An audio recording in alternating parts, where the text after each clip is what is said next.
No vídeo de hoje, nós falaremos sobre a síndrome da apneia do sono, a doença da apneia, que é uma doença muito prevalente no Brasil, afeta aproximadamente um terço da população brasileira. Vou falar sobre as principais causas, os principais sintomas que possam indicar a presença dessa doença e as formas de tratar. Se você se interessa por esse tema, me acompanhe e fique comigo até o final deste vídeo. Afinal, o que é a doença da apneia? Vocês já ouviram falar sobre ela? Bom, a palavra apneia significa parar de respirar, certo? O mergulho em apneia é o quê? Mergulhar prendendo a respiração. A apneia do sono, então, é uma doença caracterizada por paradas, pausas, melhor assim dizendo, respiratórias durante o sono de forma repetida, porque uma ou outra pode ocorrer e não caracteriza doença. E por que a gente para de respirar dormindo, que até um certo grau é normal? É, vamos imaginar que no trajeto da nossa respiração, o ar entra pelas nossas narinas, né, pelo nariz, passa pela garganta, pela faringe, depois vem para a traqueia, pulmões. O nariz, por mais, só para a gente entender por que essa doença, por que a gente para de respirar, né? O nariz é um canal rígido, por mais que esteja entupido, ele é um canal rígido, feito de osso e cartilagem. Traqueia é um tubo rígido feito de cartilagem. E no meio do caminho, então, a gente tem a garganta, a faringe, que não tem osso, nem é um canal 100% muscular. Então, é uma região que fica muito complacente, muito mole mesmo, no momento que vem o relaxamento do sono.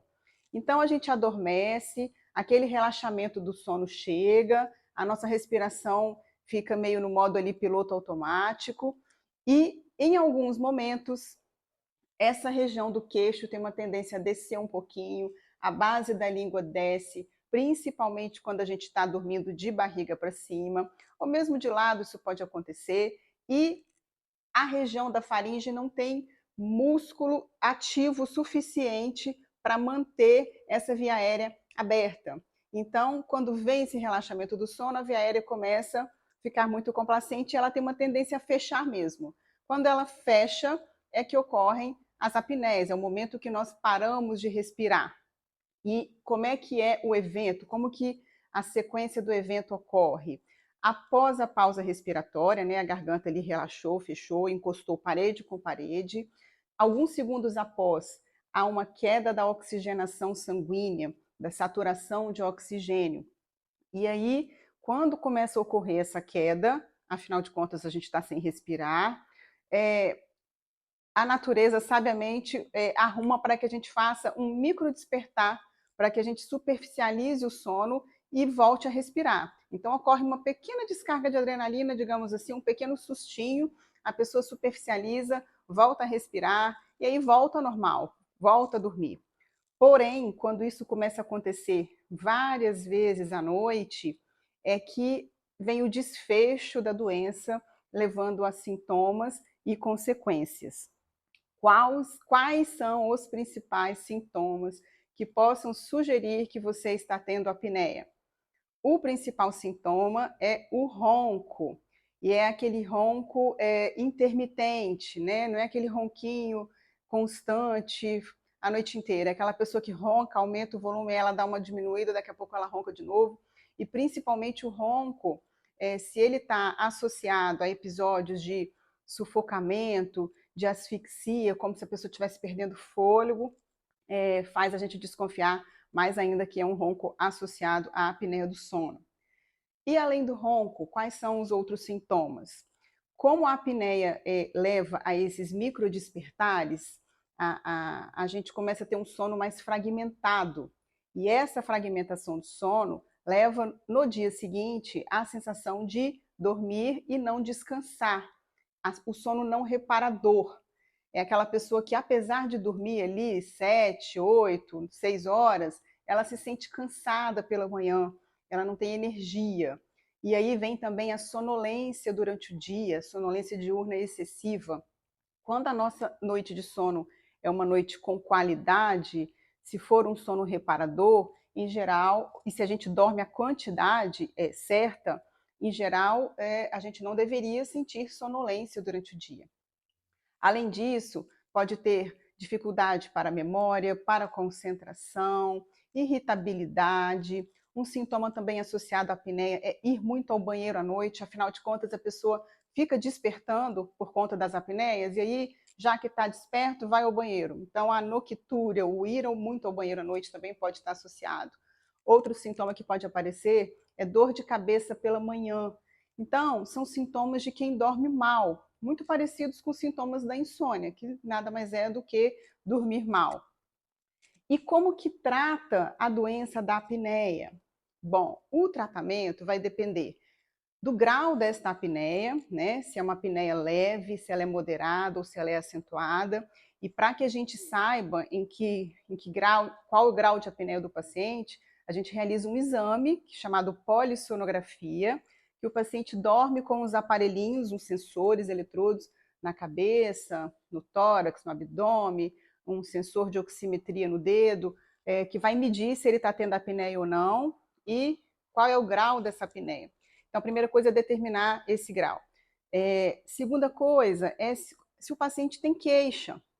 Às vezes o paciente fez o exame só porque ele ronca, e aí faz o exame e nem a apneia tem. É um ronco não associado à apneia, a gente chama de ronco primário. Quando faz a polissonografia e a polissonografia detecta que as apneias estão dentro do normal. E a terceira coisa que nós levamos em consideração para indicar o melhor tratamento é se aquele paciente tem alguma doença cardiovascular, se ele tem uma hipertensão, uma arritmia, se ele tem uma história familiar positiva para doenças do coração, é a terceira coisa que a gente leva em consideração. Nós falamos que os sintomas, né, diurnos são o cansaço, a sonolência diurna, o ronco, dificuldade de memória. Porém, a consequência mais séria, mais preocupante de todas que essa doença causa é o aumento do risco cardiovascular. A apneia aumenta muito o risco de hipertensão arterial, de arritmias, por conta dessa queda intermitente da oxigenação noturna que ocorre durante a noite e por conta também desses microdespertares, que são pequenos sustinhos, e ocorre o que a gente chama ativação do sistema nervoso simpático, que é o que ativa o cortisol e que é o que pode interferir no aumento do risco cardiovascular. Mas também não é só isso.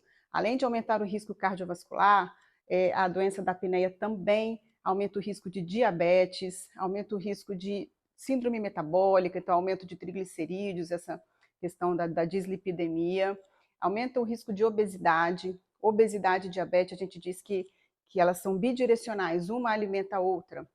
Quem tem obesidade tem maior tendência a ter apneia, por conta do acúmulo de gordura, principalmente aqui nessa região da via aérea, fazendo com que diminua a passagem do ar.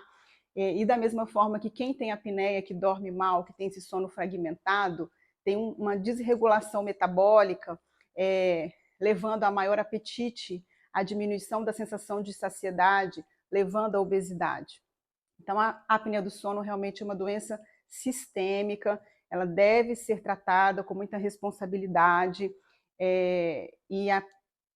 o aumento do risco cardiovascular é a consequência onde a gente tem que ter mais atenção. Bom, então voltando lá às formas de tratar. Se o paciente fez a polissonografia e indicou presença de apneia em grau acentuado, ou seja, mais que 30 apneias por hora de sono na polissonografia, o tratamento mais indicado, o tratamento padrão ouro, é o CPAP. CPAP é um dispositivo que em inglês significa pressão aérea positiva contínua.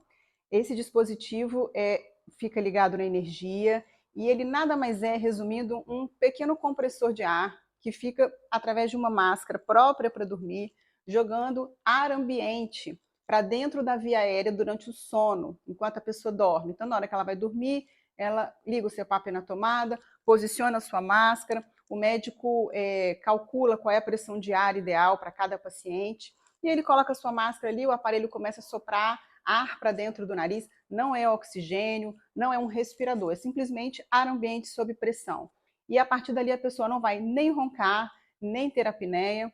O médico consegue acompanhar esse tratamento, o próprio aparelho de CPAP, nas consultas de revisão, o médico consegue puxar um relatório e ver se realmente o grau de apneia está ficando normal, enfim, se está tendo escape de ar, como é que está indo a terapia. Então, o tratamento por CPAP, pressão aérea positiva, é o tratamento padrão ouro, gold standard, é o que há de melhor, é o que há de mais resolutivo para tratar a apneia do sono, é aquele que a partir do primeiro dia que você usar, você não vai nem roncar, nem ter apneia. Então, quando as apneias são acentuadas, mais que 30 por hora, pelo maior risco cardiovascular, a gente só fala do CPAP porque ele é de fato o mais resolutivo, certo? Quando a apneia está leve a moderada, ou seja, dentro da polissonografia, de 5 até 29,9 apneias por hora de sono, que são as leves a moderadas, vai depender, primeiro, se a pessoa tem alguma alteração cardiovascular, né? Então, se é uma pessoa que fez a polissonografia e tem uma apneia leve, porém ela é hipertensa, ou ela já infartou, ou ela tem uma arritmia, a gente também vai preferir o CPAP. Agora, se é uma apneia leve, a moderada, em paciente que tem pouca queixa, a queixa às vezes principal é só o ronco, uma opção terapêutica são aparelhos feitos por dentistas especializados em odontologia do sono. A gente chama de aparelho intraoral de avanço mandibular. Então, são dispositivos que coloca dentro da boca para dormir e, como o próprio nome diz, eles avançam a mandíbula, posicionam o queixo milímetros para frente durante o sono e, dessa forma, a gente ganha passagem de ar lá atrás. Ele não deixa a língua descer, o queixo descer, que é uma das causas de estreitar a via aérea durante o sono. Então, esses aparelhos intraorais são feitos por dentistas, são indicados para o tratamento de apneias leves a moderadas, ou pacientes com apneias acentuadas que, por algum motivo, não conseguiram de forma nenhuma se adaptar ao CPAP. Aí também é uma opção o uso de aparelhos intraorais. Então, eles são práticos, eles ficam dentro da boca e o dentista vai te ajudar a fazer esses ajustes, né? Às vezes a pessoa começa a usar, está roncando um pouquinho ainda, o dentista avança um pouquinho mais até que ele para de roncar, e aí a gente repete a polissonografia depois com esse aparelho para saber se as apneias também estão cedendo. Então, o uso de aparelhos intraorais de avanço mandibular são também eficazes no tratamento da apneia do sono, principalmente leves a moderadas. O que temos ainda de alternativa? Principalmente se a pessoa só ronca ou se deu uma apneia leve, sem nada cardiovascular associado. Existem exercícios para melhorar o tônus muscular da região que está vibrando ali, da região da garganta, feito por fonoaudiólogos. Então, exemplificando como se fosse uma musculação para a garganta, para a faringe. Quanto mais a gente ronca, mais flácida, maior a degeneração dos tecidos moles da garganta e mais a gente ronca. Então, o ronco ele é progressivo, ele vai aumentando. E quanto mais flácidos ficam esses tecidos da garganta, maior a chance dessa garganta colapsar, fechar, que é a causa da apneia. Então, são exercícios específicos para essa musculatura da via aérea, feito por fonoaudiólogos. Em geral, são séries semanais, e ela te passa e você pratica em casa. Na semana seguinte, o profissional muda a série, você pratica em casa, e ali você vai acompanhando em torno de 3 meses, 12 sessões, reavalia. Depois tem os exercícios de manutenção. Então, esses exercícios da fono são, às vezes, uma opção muito eficaz para pacientes que só roncam ou têm apneia leve, ou às vezes associado ao uso de aparelho intraoral numa apneia moderada, eles vão ajudar sempre de alguma forma. Bom, perda de peso é uma outra medida muito eficaz para ajudar no tratamento da apneia do sono. Vamos pensar que quando a gente ganha ou perde peso, isso ocorre como um todo, não é só na perna, barriga, braço. Então, o acúmulo de tecido gorduroso na região da faringe, do pescoço, da língua, acaba por reduzir a passagem do ar, estreitar mais ainda a via aérea. Então, quando a gente perde peso, essa via aérea tem uma tendência a aumentar um pouquinho. A diminuição de tecido gorduroso no abdômen, pressionando o tórax, também faz com que haja uma melhora da apneia. Então, a perda de peso é sempre recomendada, lógico, se a pessoa tiver um excesso de peso, né? Não é só a pessoa obesa que tem apneia. mas se a pessoa tem excesso de peso, ela vai ajudar muito no tratamento da apneia do sono. Bom, tratar obstruções nasais, né? Quanto mais entupido tiver o nariz, por desvios de septo, às vezes rinites alérgicas, que faz o corneto nasal ficar hipertrofiado, isso aumenta, o nariz entope, a resistência com que o ar entra aumenta e acaba por aumentar a chance de vibrar e de colapsar a via aérea. Então, fazer uma avaliação com o seu médico, com o seu otorrino é fundamental, se você sente dificuldade para respirar pelo nariz. A posição que você dorme também é fundamental. Dormir de barriga para cima é a pior posição, exatamente pelo peso, né, do abdômen aqui em cima da via aérea. O queixo tem uma tendência maior a cair, a língua a descer quando você está de barriga para cima. Então, procurar dormir sempre de lado, isso também vai ajudar. Evitar o consumo de substâncias que aumentem o relaxamento muscular, como bebida alcoólica, como remédios para dormir sedativos. Qualquer coisa que aumentar a sua sedação, você tem que pensar que vai aumentar o relaxamento também da garganta. E aí a chance de roncar e fazer apneia vai aumentar. E quanto às cirurgias, para finalizar, bom, algumas questões, principalmente de via aérea superior, então, amígdalas muito grandes, desvios de septo nasal muito significativos, ou pessoas que têm alguma característica física anatômica, como o queixinho pequeno e para trás, são características físicas que podem sim se beneficiar, o que o grau de apneia pode reduzir com alguma cirurgia de retirada de amígdalas, de correção desse desvio de septo, principalmente se a apneia for grau leve, né? Porque nas apneias mais acentuadas, às vezes a gente indica a cirurgia até para que a pessoa consiga fazer o tratamento. Por exemplo, se ela vai usar um CPAP e se ela tem um desvio de septo muito grande, dificuldade para respirar, a cirurgia de correção dessa respiração vai ajudar ela a usar o CPAP, mas talvez não vai ser suficiente para curar a apneia. Mas nas apneias leves, ou quem só ronca, às vezes, se tem uma obstrução muito grande nessa via aérea, ele pode se beneficiar com essa cirurgia. Existem cirurgias também, como se fosse uma plástica da região da faringe, que a gente chama de faringoplastias, que ampliam ali a passagem de ar na região da faringe. Então, essas questões têm que ser avaliadas com o seu médico. Nessas cirurgias, nessas características que a pessoa tem o queixinho pequeno e para trás, que é a retrognatia, pode ser avaliada a cirurgia ortognática. Então, cada paciente tem que ser avaliado, tem que ser feita a polissonografia, o tratamento é individual e ele deve ser acompanhado com responsabilidade. Eu espero que eu tenha conseguido responder algumas dúvidas de vocês. Se vocês conhecem alguém que possam se beneficiar com o conteúdo desse vídeo, peço que compartilhe. Um beijo e até o próximo vídeo.